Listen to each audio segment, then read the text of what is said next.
可是依他的年岁，我阿爷出事那年，他还只是稚子之年，这对不上啊。但是若他只是走私，他何须亲自千里迢迢来到益州？他后来接近我，又是要做什么？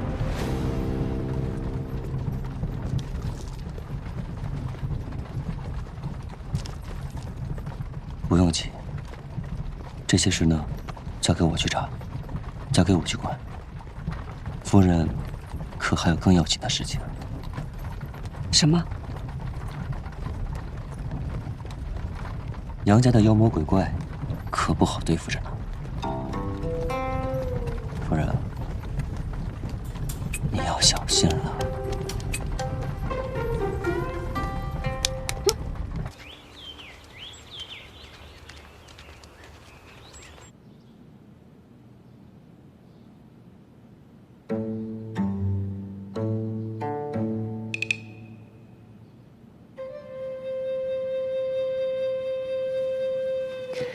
他们都看着我干什么？因为你长得好看啊。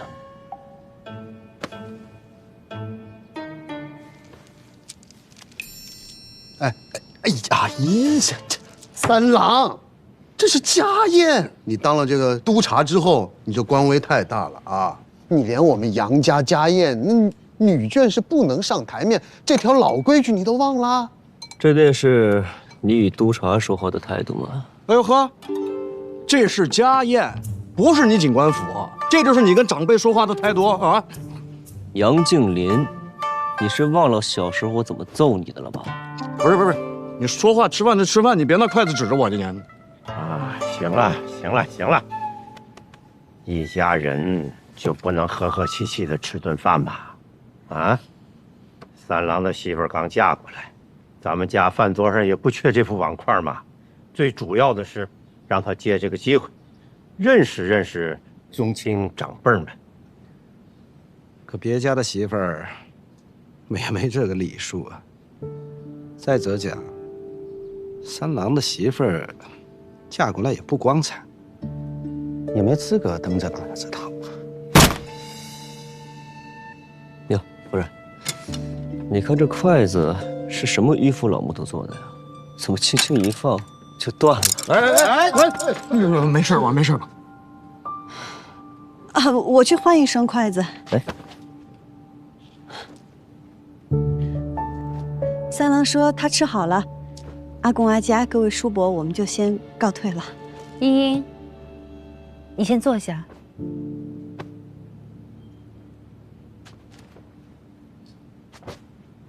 茵茵入宴是我准许的，我也是女眷，我能出席此宴，且经营杨家的生意，是承蒙各位宗亲和主事的信赖。我请茵茵入宴，是因为茵茵亦不是寻常女子，不仅是飞花会的会长，日后也少不了经营我们杨家的生意，所以参加宗亲大宴是早晚的事儿，也没有什么可以值得说到的。哎，阿嫂，你这么一说，我就能懂了。飞花会会长，她现在是我杨家的媳妇儿，那这飞花会迟早得入我杨家的名下。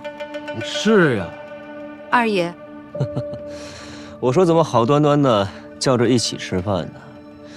原来是场鸿门宴啊！三郎，我还没说完呢。就算是杨家对我夫人有恩，也不该把我夫人的商会算作是嫁妆。这是人能干出来的事吗？你说谁呢？这么说话的，夫人别怕，谁敢让你不舒服，我就让他们更不舒服。我倒是想看看，我这新官上任的3把火会先烧到谁的身上。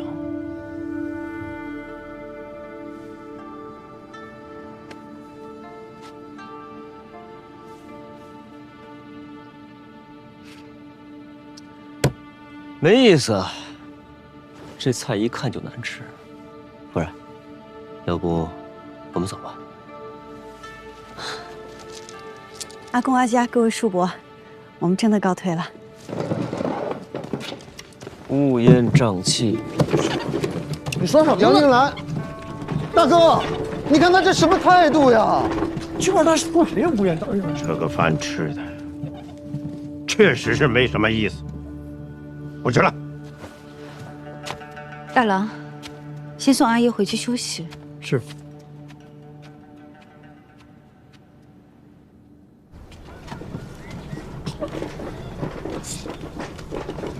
果然很难对付啊！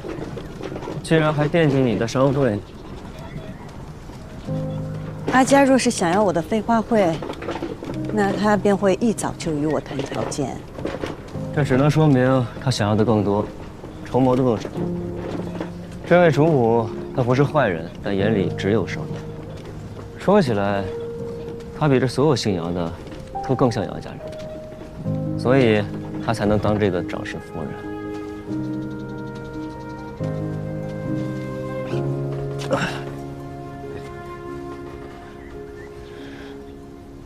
做生意最重要的是信誉，就算阿佳有自己的筹谋，我相信他会与我公平交易的。可是这杨家是个大家族啊，哎，在家族里生存和做生意是一样的。一开始就给出最差的态度，这往后你稍有退步，他们就会觉得你体谅懂事。一开始你就给出最好的态度，稍有不慎，他们就会觉得你离经叛道，忘恩负义。你以前是不是吃过很多苦？有些教训只有摔了跤才能学会的。才没有，我知道这些是因为我聪明。你也不是不知道这些道理，你只是放不下情面，怕我和家人关系更僵。才没，我这是先礼后兵。嗯，我信。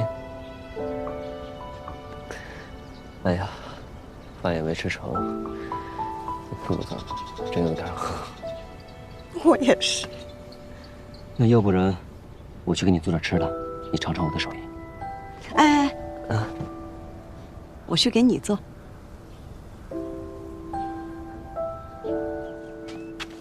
夫人，三郎现在好不容易回来了，也和喜欢的女人成了家，你能不能放过他们？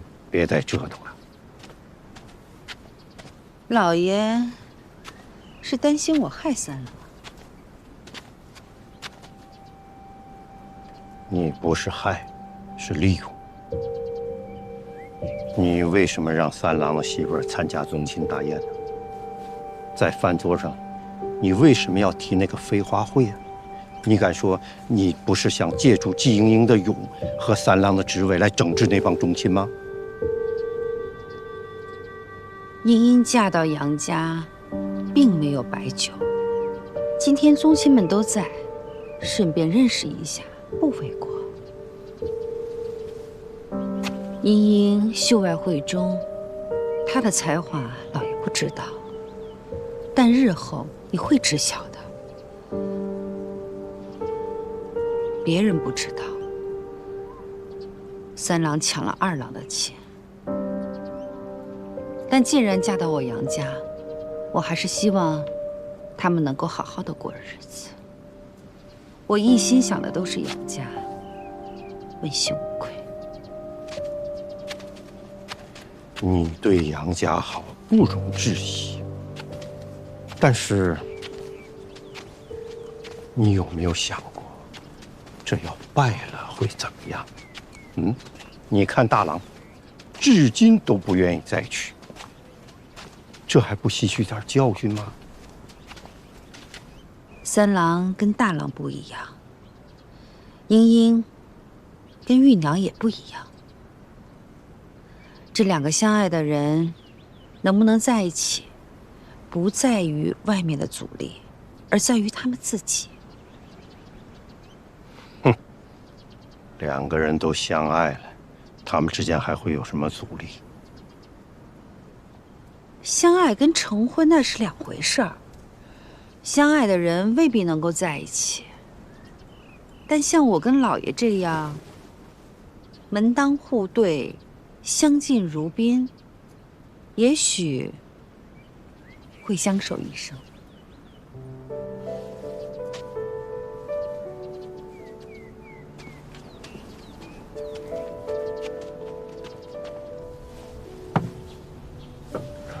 尝尝。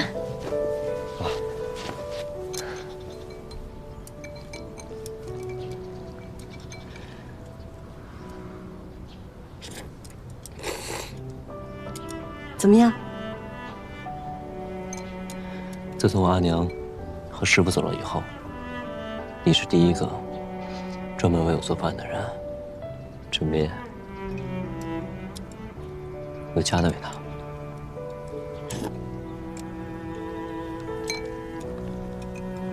你要是喜欢，我经常给你做。不用，以后我做给你吃。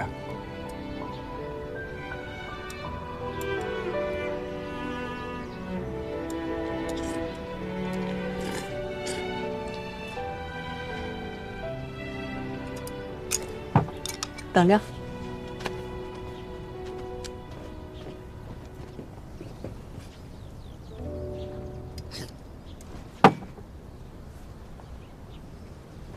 是不是想喝酒啦？你怎么知道的？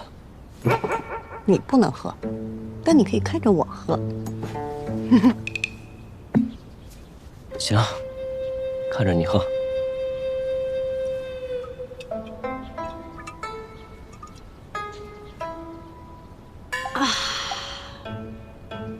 好酒啊！谢。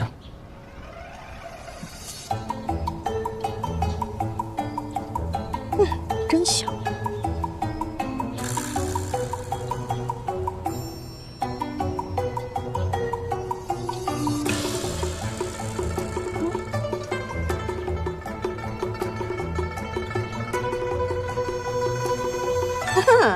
想得美。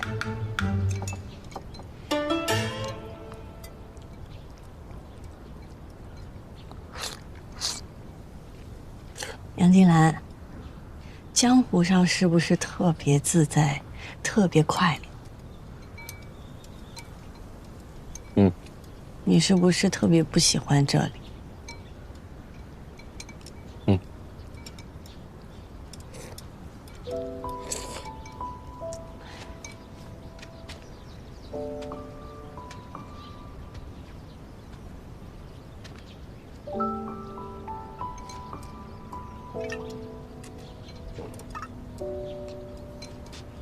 那你为何要留在这里啊？为了你。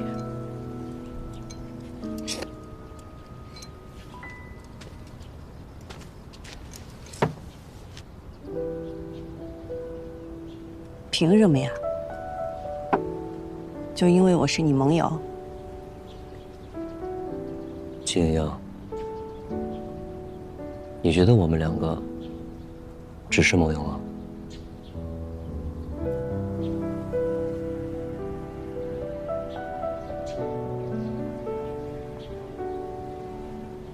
你觉得我所做的这一切，仅仅只是因为你是我的盟友吗？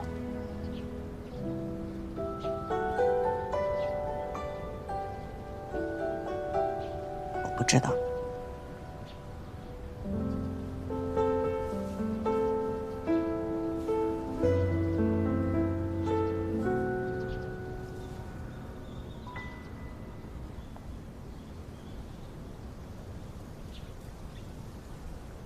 我喜欢你。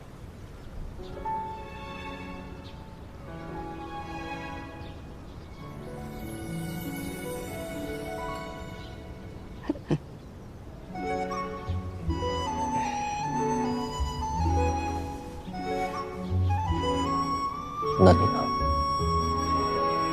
啊？那你呢？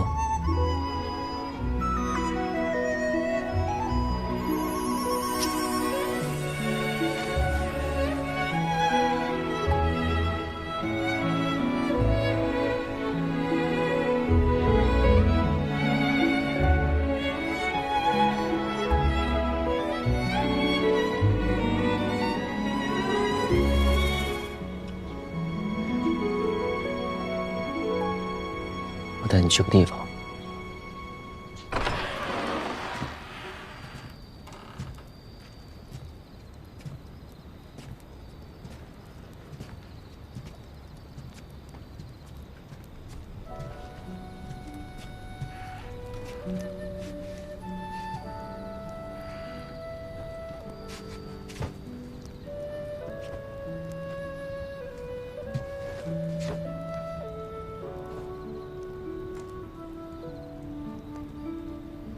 我成婚了，我有家了。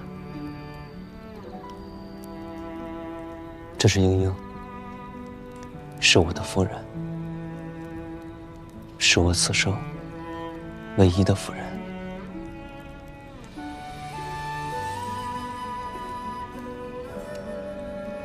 阿佳，我叫季英英，是您的儿媳。我知道三郎之前吃过很多苦，从今往后，我定让他珍重身体，日日开心。您在天之灵，便放心吧。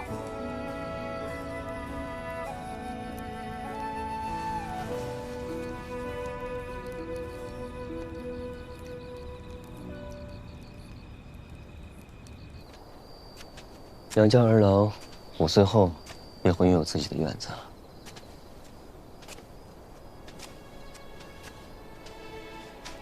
但是我每天还是会跑这里来，这是我在外唯一会想念的地方。这是鸟笼吗？是啊，这么大。我阿娘喜欢鸟雀，喜欢看着这些鸟雀在笼子里叽叽喳喳，蹦蹦跳跳。我阿爷便天南海北的搜罗来各样的品种，还给他特制了这样一只大鸟笼，来哄他开心。我阿娘很爱我阿爷，但在杨家规矩的约束下，她变得行事谨慎小心，生怕给我阿爷带来麻烦。渐渐的，便失去了自由，失去了自我，就像这笼中的鸟儿一样，被困在了这个院子里。直到我阿娘去世的前一天，她叫我把这笼子打开，把里面的鸟雀全都放了出来。她对我说，要还给他们本该拥有的自由。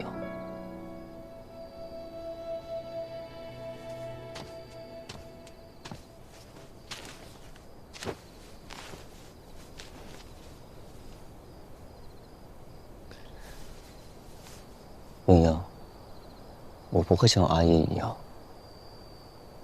我想让你继续做自己。我想让你和我相遇、相守，像是一只鸟遇见另一只鸟，像是一阵风邂逅另一阵风，要更快乐、更自由、更肆意、更鲜活。可是你在我心里不是一只鸟，也不是一阵风，是月亮。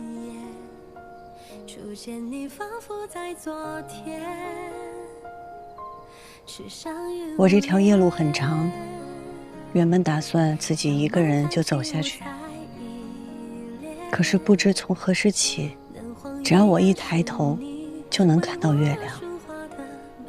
风霜雨雪，阴晴圆缺，他总是陪着我。他与我说过，要给我托底，从未食言。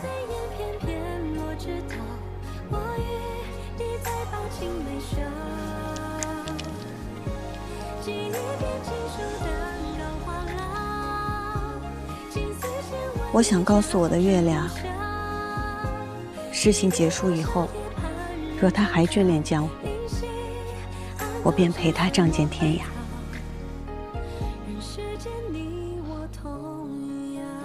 这剑穗可是妹，我不是抬举婉君夫人那条。是啊。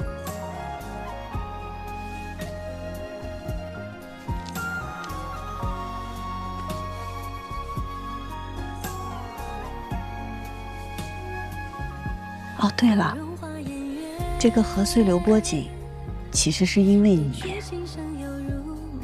是因为那天有光印在你的身上，我才有的灵感。啊，我还记得你说我杨静兰的承诺，一辈子便是一辈子。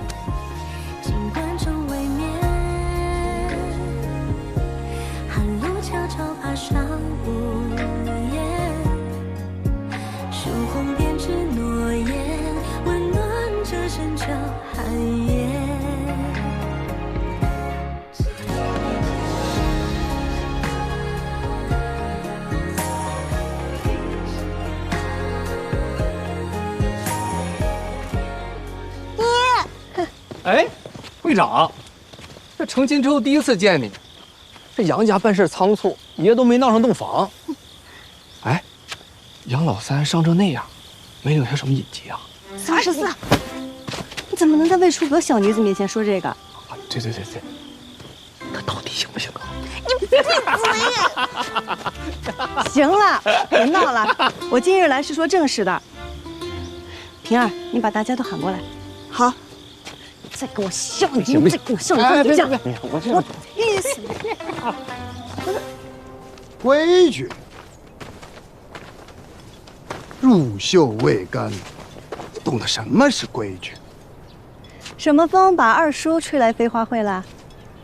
杨家的风。三郎媳妇儿，这飞花会在你的名下不是？你又加入了杨家，那么从今日开始，飞花会就并入杨家了。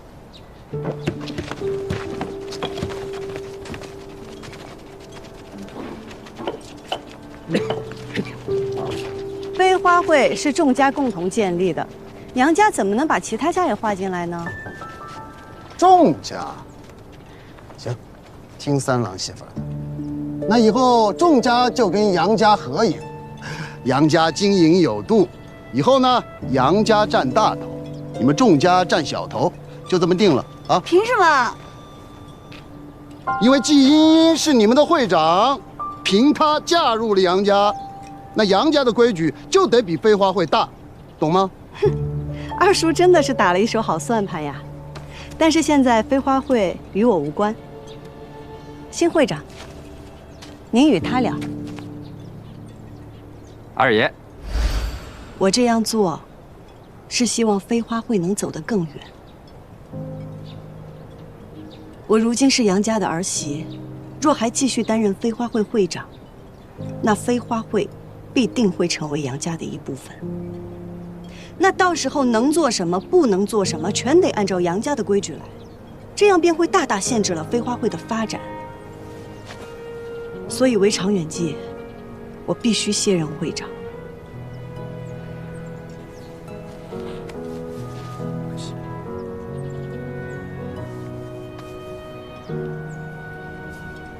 爷爷的顾虑是对的，就如同今日，你们也不想飞花会日后处处受到杨家人的辖制吧？好，便是你不在了，这飞花会，爷爷该罩着还罩着。好，那我们接下来最重要的，就是要选出我们飞花会的新会长。什么？会长？那这新会长必定也得是个才华横溢且能服众的人才行。哎呀，不光才华横溢，更要有担当，最好是出自书香门第，风流倜傥之人。那个各位如果信任爷的话，这会长之职啊，照你的意思，这个新会长也必须得姓桑才行，对吧？这样啊，我们飞花会什么事情都摆在明面上，向来开诚布公。想要担任会长一职的，我们举手表决，请举手。来，举手。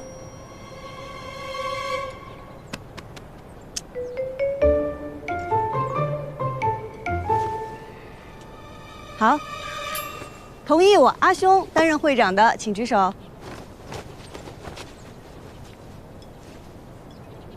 同意陈三郎担任会长的，请举手。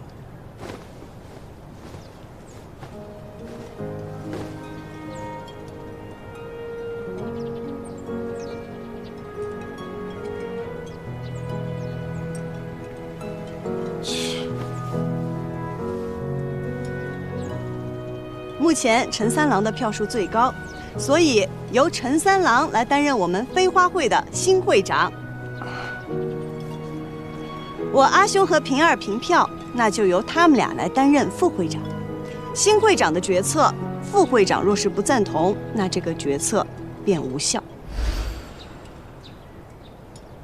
三郎媳妇儿，你这就不妥当了吧？你都已经嫁入我们杨府了，那你的产业该怎么处置，得杨府说了算。你这不妥当吧？夫人没与我说过这些，三郎也未与我说过。怎么倒是二叔来教我这些规矩？难道杨家的规矩是二叔说了算？你少拿夫人压我！我告诉你，这可是在外人面前，我是长辈，你跟我顶，你伤的是杨家的脸面，那事儿可大了。冒昧的打断一下啊，杨二爷的来意可是在于我们飞花会的归属之事。对，你算是一个懂事儿的啊。哎呀，我知道你们和我们家三郎媳妇的关系很好，你们若是不想看着他以后在杨府被欺负，趁早归顺喽。啊，我当然了，在生意上呢，我对大家都是多有恩惠，好不好？哎呀，杨二爷真是慷慨啊！我这做了新会长，确实应该做出一点变革啊。那就请杨二爷怎么来的就怎么回去吧。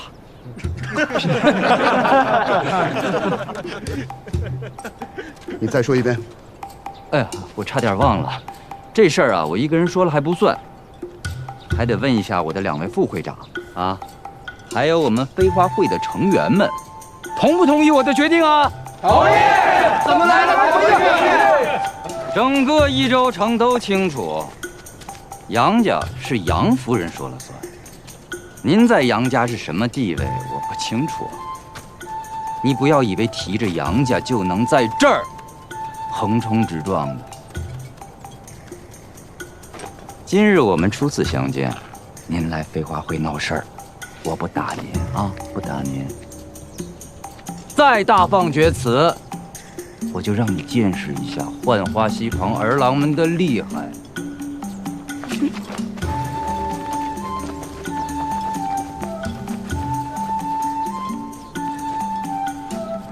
三郎媳妇儿，你给我等着！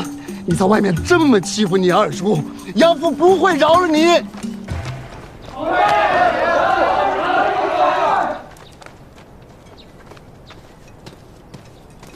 会长，我这个新会长行吗？你得相信自己能行。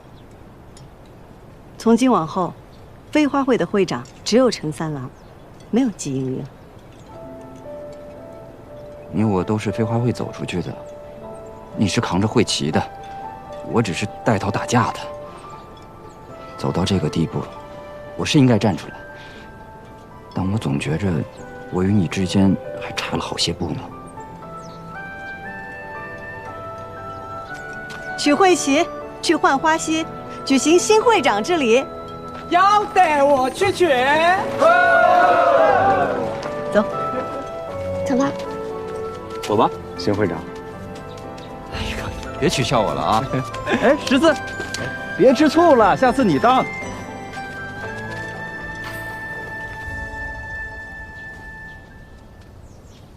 嚯，写什么呢？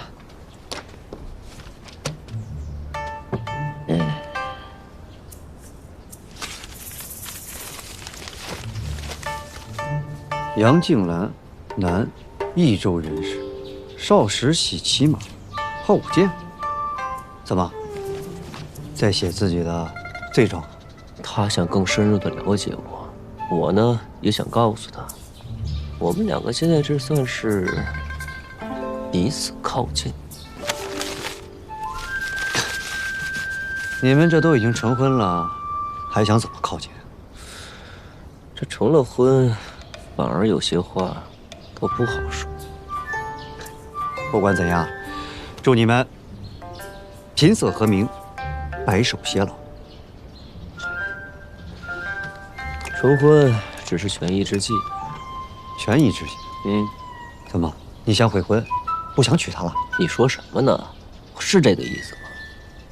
我的意思是说，即便是我娶了她，我也不能不在乎她的感受。我们两个成亲，那是感情的开始，不是感情的终点。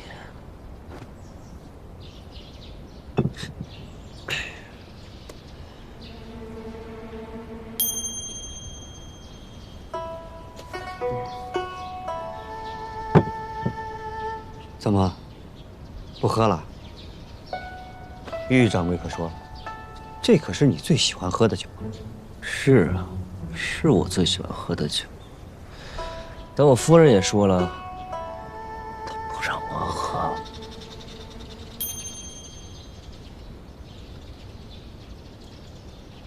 番商这边一直在查，明里暗里去往南诏的番商众多，真正快查起来还需要些时日。白胜那边也一直派人盯着，但是他府外一直有人护卫，咱们的人不敢靠太近。朱哥，你再派人去到南诏，找高兄帮我取样东西回来。什么东西？揭下某人的狼皮，一个让他原形毕露的东西。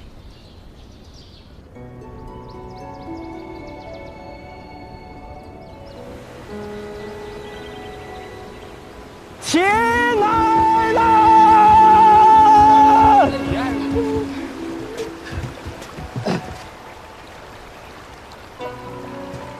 当初我们聚在一起，是被大染户逼得走投无路，是为了求一条生路。后来我们有了生路，飞花会越做越好，让所有的小染户都有了成功的路子。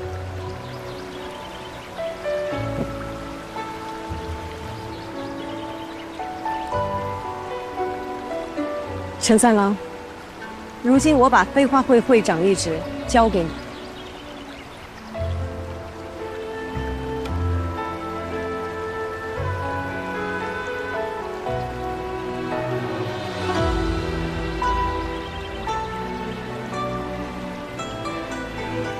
我问您，你可曾记得我们当初成立飞花会时的誓言？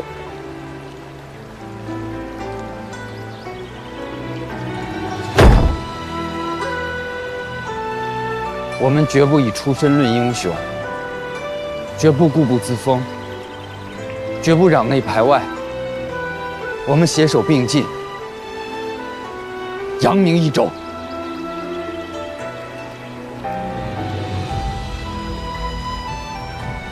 我做成的事，你也做成了。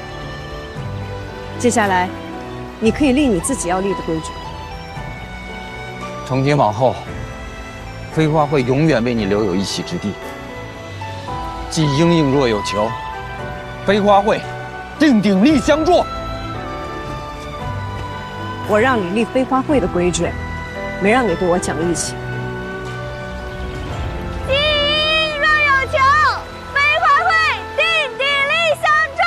平儿，既应若有求，飞花会定鼎力相助。既应若有求，飞花会定鼎力相助。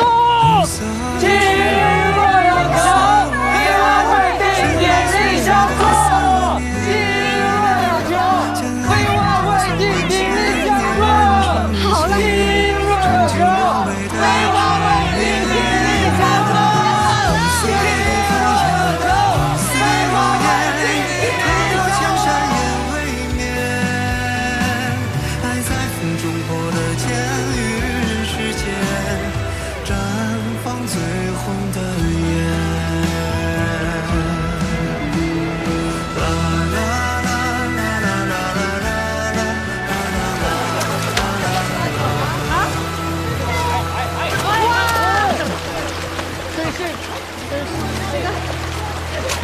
哎，这不是白郎君吗？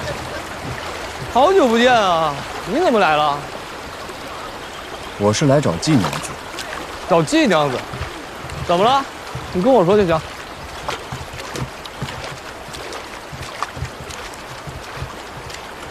上次未能雪中送炭，今日特意过来致歉。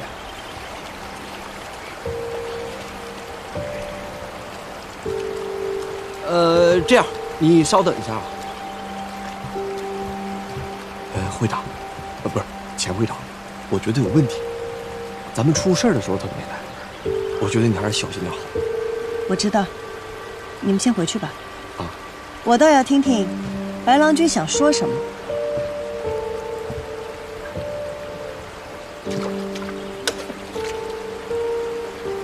说吧，白郎君。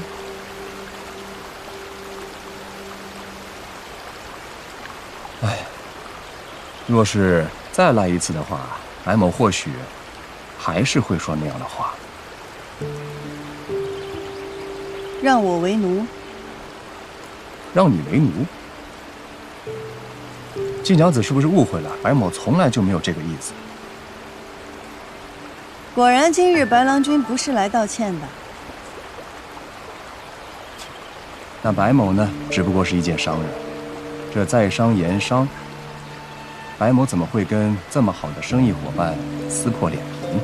再说了，在益州的景业里，白某绕不过季娘子，季娘子也绕不过白某。那你我之间为何不握手言和呢？盛丰泽，白胜，他们会是同一个人吗？不可能啊！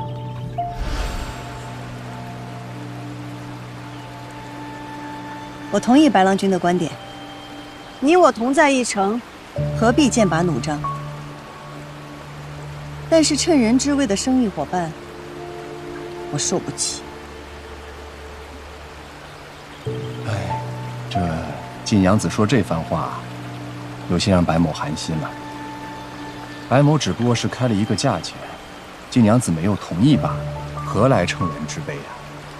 更何况，白某对季娘子也有一半真心。哦，我知道了，今日白郎君来不是为了道歉，是为了表真心啊。好，茵茵在此谢过白郎君这一半真心。若没有其他事情，茵茵先告辞了。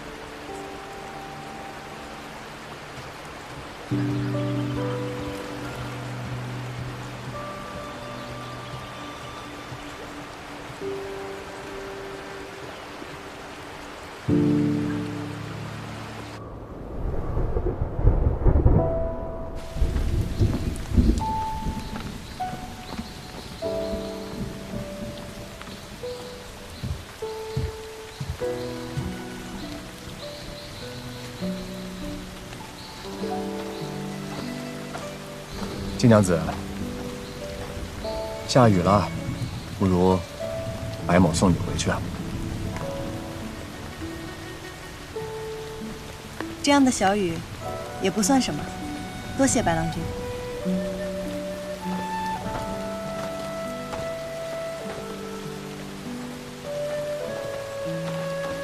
季娘子既然已经接受了白某的一半真心，那白某为季娘子打把伞、挡个雨，应该不足为奇吧？夫人，下雨了，我来接你回去。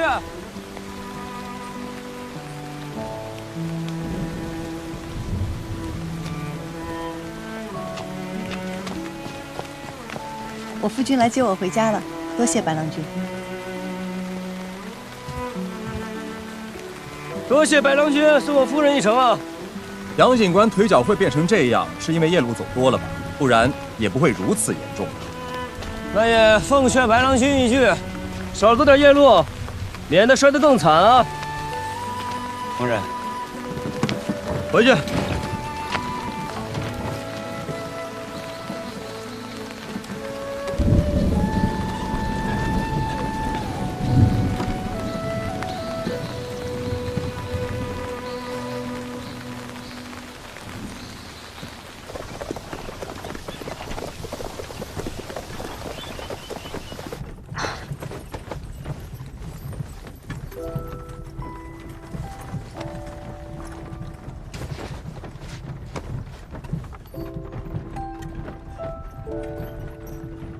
白胜很危险，你不该独自来见他，更不该再接近他。我心里有数。白胜在明面上他还是个生意人，他以生意人的形象出现在益州，定然不是桩巧合。既然如此，我在这件事上还有用武之地。你还打算继续跟他做生意？那个白胜，要我说，比起生意，他怕是对你更感兴趣。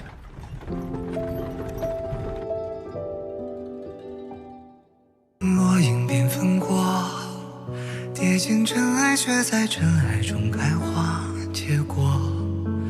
浣花溪畔的粉末，牵引飞花指尖落。岁月若飞梭，一身萧索，却在萧索中走出阡陌。换尽迷途与扑朔，为心里惊鸿一抹。